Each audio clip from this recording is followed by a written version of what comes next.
Buenos días, hoy vamos a explicar la realización de una práctica en la que mediremos la medida de impedancia y resistencia de diferentes cajas acústicas. Para ello tendremos que tener claros los conceptos de impedancia y resistencia.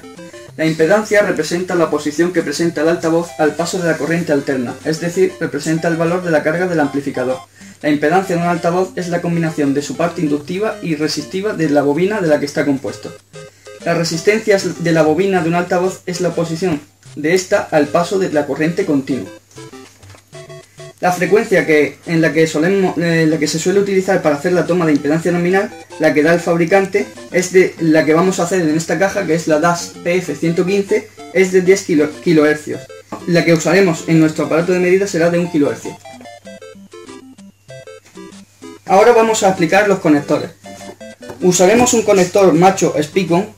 Como no podemos meter los pines del polímetro ni del medidor de impedancia directamente en el conector hembra de la caja acústica, utilizaremos este auxiliar.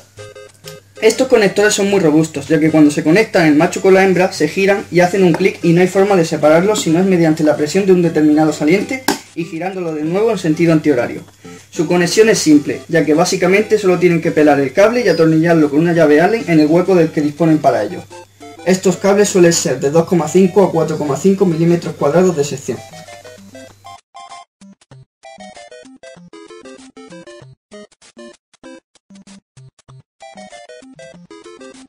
Vamos a realizar el esquema de conexiones de la práctica cajas acústicas y filtros, en concreto el apartado A, resistencia e impedancia. En esta práctica tenemos 4 cajas acústicas diferentes. Una es la DAS DS8, otra es la DAS DS108, la DAS PF115 y la DAS Sub-15. Para la realización de las mediciones utilizaremos un adaptador Speak-On que lo conectaremos en la parte trasera de las diferentes cajas acústicas y a través de un medidor de impedancia y un polímetro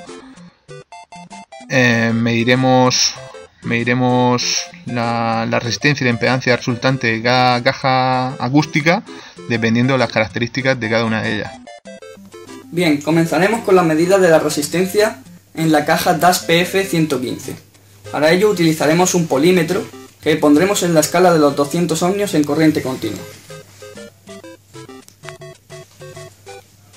Pondremos los pines del polímetro en los conectores +1 y -1 de esta caja, que representan a los graves, es decir, a la parte del altavoz que lleva incorporado.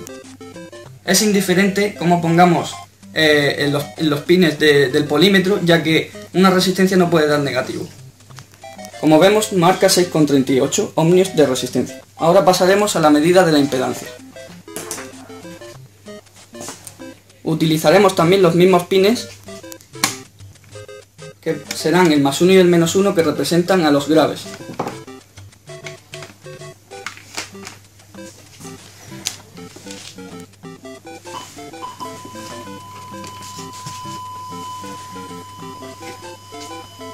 Ahí vemos que tenemos una medida de 6 ohmios de impedancia.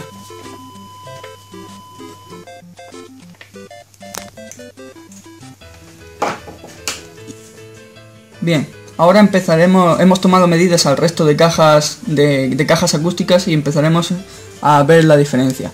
Como vemos, en la DAS PF115 hemos medido el +2 y -2, que también representan los agudos a la bocina, y el +1 y -1, que son los graves. Podemos ver que la diferencia entre la resistencia y la impedancia, normalmente, por lo general, siempre tiene que salir mayor la impedancia, ya que la impedancia es la suma de la resistencia de la bobina más la propia componente inductiva que lleva. Pero, no obstante, hay casos en los que, por ejemplo, aquí en los graves vemos cómo da 5,81 de impedancia y da mayor la resistencia. Esto se debe a que, como en los graves la bobina es muy corta y tiene muy pocas espiras, el valor de ohmios que da tanto la impedancia como la resistencia es muy poco, y esto se produce por un error que llevan los aparatos de medida. Como es muy poco, son 0,4 ohmios de diferencia, pues por eso nos da error, nos da menos la impedancia que la resistencia. También tenemos el resto de valores para el resto de cajas acústicas. Ahora vamos a explicar las diferentes cajas acústicas y sus características. Empezaremos por la DAS PF115. Como vemos, dispone de una bocina contenida en la propia caja, que es de tipo electrodinámico, ya que en la parte inferior dispone de un imán en cuyo interior se encuentra la bobina que irá conectada al polo positivo y negativo respectivamente. También tenemos el recinto de la bocina, que está construido por un material absorbente de ruido y sus dimensiones están muy bien estudiadas. El altavoz, que también es de tipo electrodinámico, dispone de un centrador que se encarga de que la bobina esté completamente perpendicular al cilindro que tiene el imán. Algunos tipos de cajas, como las profesionales en este caso, disponen de unos orificios que van a generar una mayor presión sonora, que se acumula en la parte del interior de la caja. Esto se denomina bass reflex y provoca un realce en los graves, por lo que se usa sobre todo en las cajas profesionales, ya que es muy importante no perder sonido. Pasamos ahora a la caja acústica DAS Sub 15. Como vemos, posee un altavoz de unas 15 pulgadas, no lleva filtro y dispone de unos orificios que hacen el efecto de bass reflex, es decir, refuerza graves que trabajan con frecuencias de 500 Hz. A su izquierda tenemos la caja DAS DS108. Esta caja dejaría de ser una caja de tipo profesional y dispone de una bocina y de un altavoz. A su derecha vemos que está la caja DAS DS8. También es una caja no profesional, es una caja de hi-fi de equipo doméstico y dispone de un filtro pasivo interno y un altavoz. Una aclaración, y es que la impedancia de la bobina de una bocina utilizada para los agudos es mayor que la impedancia de un altavoz, ya que la bobina de la bocina tiene más espirales y son más finas.